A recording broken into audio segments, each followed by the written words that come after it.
How important is the support of the family when you are fighting false allegations by the wife, or in this case, if you have an abusive wife and you want to get out of a bad marriage?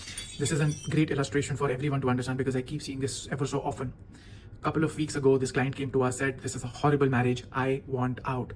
We prepared the cases, civil and criminal, and we explained to the client that when you initially initiate these cases, there is one, the legal strategy of the wife of filing false cases against you, but apart from that, another aspect that the wife tries to play with, sometimes very successfully, sometimes not so successfully, is harassing outside the courts and outside the police stations as well, calling up the family members, calling up your office, say, colleagues or your bosses or your employees, calling up your friends, creating a ruckus outside the neighborhood where you live, your family members live.